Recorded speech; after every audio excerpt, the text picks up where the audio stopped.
Le he informado desde muy temprano, los maestros, los profesores de la CENTE provenientes de entidades como Oaxaca, Michoacán y Guerrero se han movilizado desde ayer en calles de la Ciudad de México. De hecho, instalaron un plantón frente a la Secretaría de Gobernación. Y para hablar de ello, le agradezco mucho que me tome la llamada Esteban Moctezuma Barragán, responsable del proyecto educativo de la campaña de Andrés Manuel López Obrador y eventual secretario de Educación en caso de ganar la coalición Juntos Haremos Historia, la presidencia de la República. Esteban, bienvenido al programa, gracias por tomar la llamada.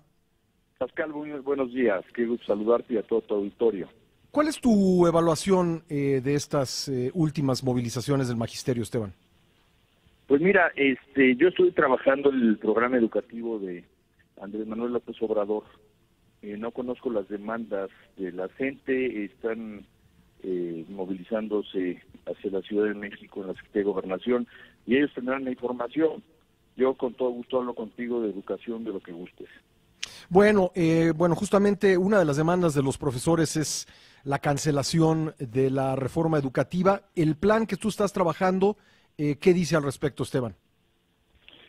Pues mira, hay una gran inquietud en todo el país, en todos los maestros, que lo manifiestan de muy diferentes formas, sobre varios temas que incluye la reforma educativa. Quizás el más álgido, y tú lo habrás visto, Pascal, es el de la evaluación que se ligó a la permanencia en las plazas, y es uno de los temas críticos. Pero otro de los problemas serios que ha tenido la reforma, pues es que se habla mucho de ella como si la reforma fuese la solución para los problemas de educación, y nos encontramos con que tiene pues muchas carencias, muchos problemas, y obviamente necesita que el próximo gobierno, sea cual sea, porque de hecho ya todos los candidatos de oposición, llamémosle así, la han denunciado, pues tengan que hacerle cirugía mayor a esta reforma. ¿Podrías mencionarme algunos de los puntos que te parece que necesitan ser modificados en esta reforma?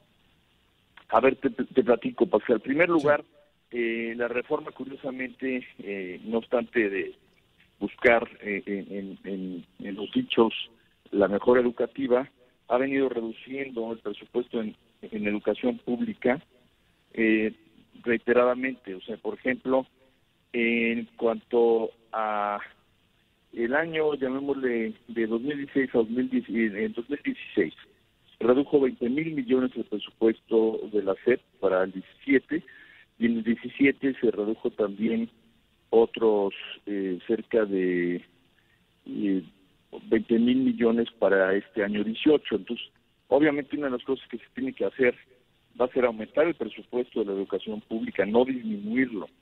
Sí. Otro tema importante es que hay que invertir en los maestros, invertir en los alumnos.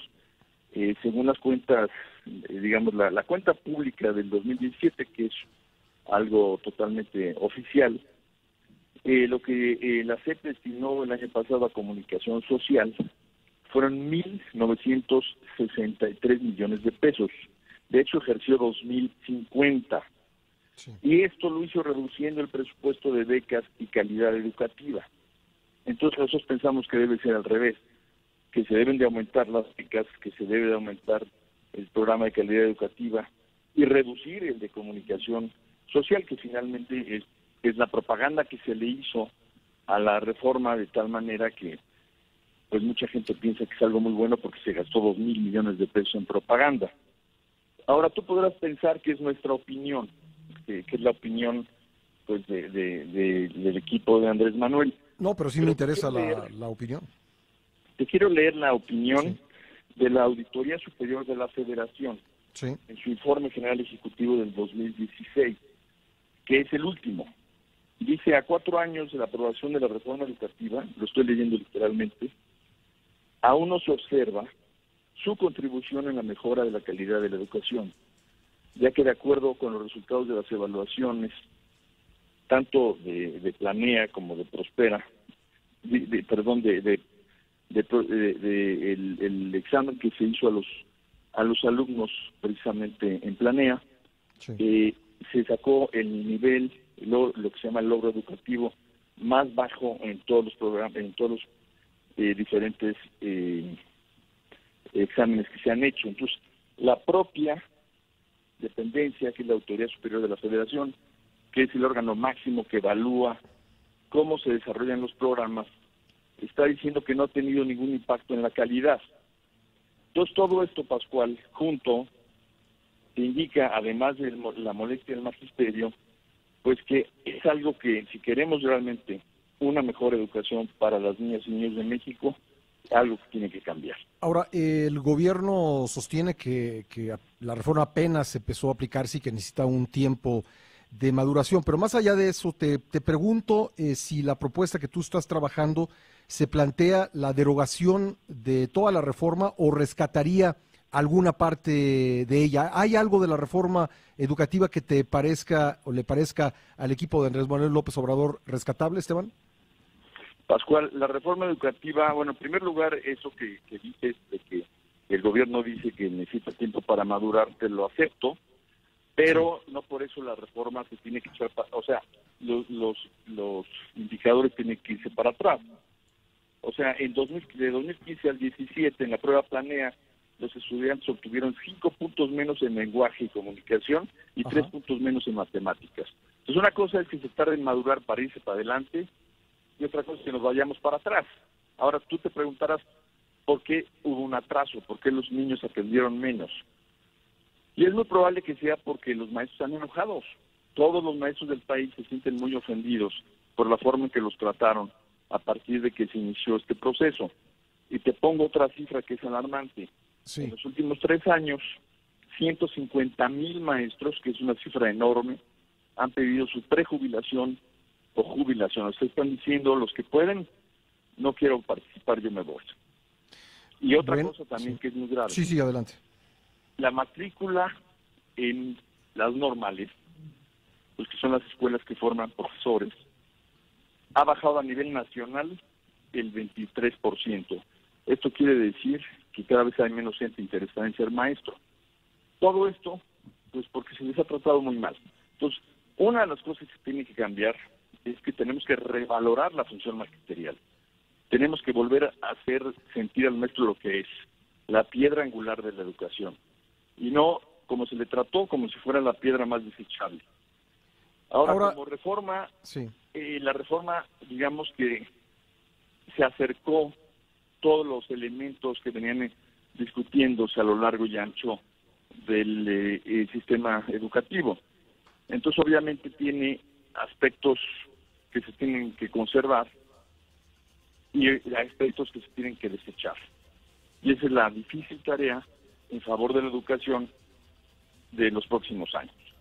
Bueno, por ejemplo, aspectos que se criticaron respecto de la forma en que algunos maestros heredaban plazas y que se buscó superar con una reforma educativa que sometiera a concurso el otorgamiento de las plazas. ¿Qué se haría con esto? ¿Qué dice el proyecto educativo de Andrés Manuel López Obrador?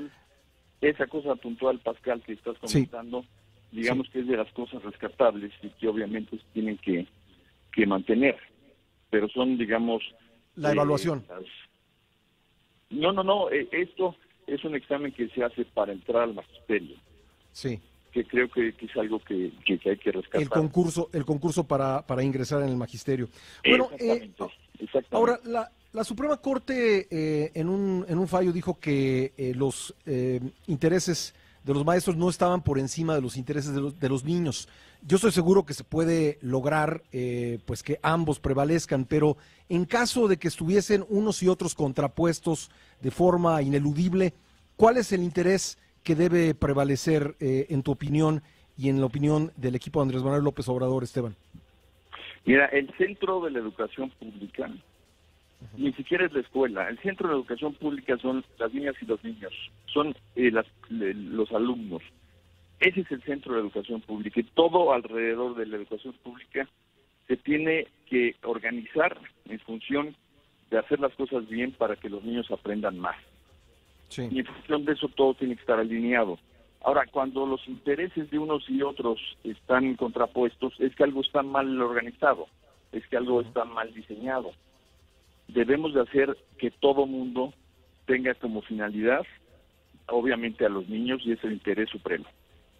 Bueno, entonces me quedo con que no estaría pensando, en caso de ganar la presidencia de la República, la coalición Juntos Haremos Historia, en una derogación total de la reforma educativa, sino en una reforma de la reforma. ¿Puedo decirlo de esa manera? Pues mira, te lo diría más fácil. Va a haber un nuevo plan educativo de mejora continua.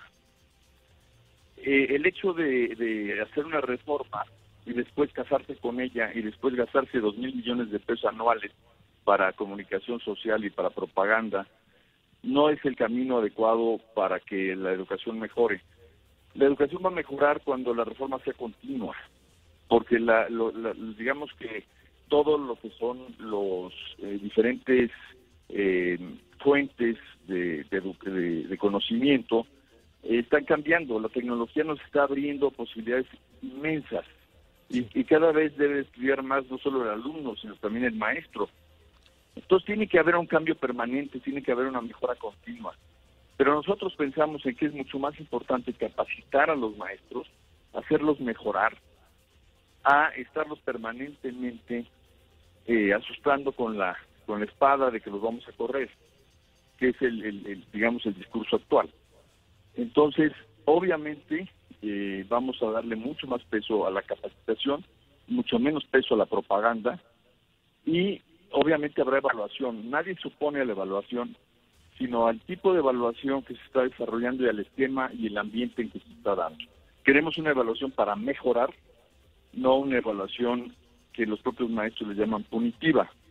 Entonces, va a haber un nuevo plan de mejora continua. ¿Qué quede y qué no? Pues es algo que se va a discutir con la sociedad, se va a discutir con los maestros, se va a discutir con las asociaciones civiles, con los expertos, con los padres de familia. No va a ser un plan que nos saquemos de la manga, sino un plan producto de que la sociedad reflexione qué funciona y qué no funciona en el sistema educativo. Y si queremos que el niño esté al centro, yo te diría una cosa, Pascual: dejemos de pensar que en la reforma educativa como si eso fuera lo que tenemos que defender o criticar. Lo que tenemos que defender o criticar es si nuestros niños están aprendiendo. Bueno, y justo en ese sentido, porque ustedes, en caso de ganar las elecciones, someterían esto a una consulta bastante amplia, así lo estoy entendiendo. Mientras esta consulta se lleva a cabo y mientras pues se procesan los cambios legales correspondientes, pues supongo que estaría vigente la actual ley, la actual reforma. ¿Qué haría el gobierno en ese caso, un gobierno encabezado por Andrés Manuel López Obrador, ante unos maestros que exigen la derogación inmediata de la reforma educativa? Pues nadie, o sea, no se puede exigir algo inmediato, porque tiene que un proceso. O sea, si hay cambios en las leyes, por ejemplo, pues primero lo vamos a consultar y obviamente los maestros van a estar incluidos. Uh-huh. Segundo, se tiene que enviar al Congreso y se tiene que discutir en el Congreso. Tercero, se tiene que hacer ley, y todo esto es un proceso que lleva obviamente tiempo, y eso lo sabe todo el mundo y lo tiene que entender todo el mundo. Bueno, pero en ese sentido, al estar vigente la reforma educativa, seguirían las evaluaciones que están contempladas por la ley, y también pues las acciones que los maestros llamarán punitivas y otros las considerarán adecuadas. Cada quien decide cómo le pone, Esteban, pero los maestros que falten a clases por movilizarse, ¿serán sancionados o no a partir del 1 de diciembre? Pascal, volvemos al tema de que te vendieron muy bien la reforma. Hay 9 estados donde no se está aplicando la evaluación. Uh-huh. 9 estados en donde no hay evaluación, precisamente porque se ha despertado un malestar muy grande en los maestros. Sí. Entonces sí, la reforma educativa está vigente legalmente, pero en este gobierno, en este momento, hay estados en donde no se aplica la evaluación. Entonces, lo lamentable de esto es que en vez de recibir algo que esté caminando, estamos, si ganamos las elecciones, el pueblo de México va a recibir un sistema educativo pues que tiene todavía muchos tropiezos y muchos temas que, aunque están en el papel, no están en las escuelas.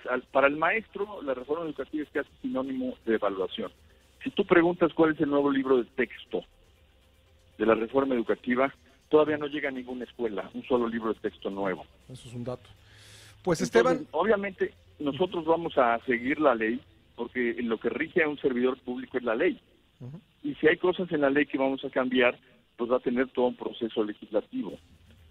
Pero lo repito, aquí lo importante no es casarse con una idea, lo importante es casarse solo con la intención y la voluntad de hacer mejor la educación pública, de trabajar por las niñas y niños y jóvenes, y hacer que en México la educación realmente sea algo relevante para quien pase por las aulas mexicanas.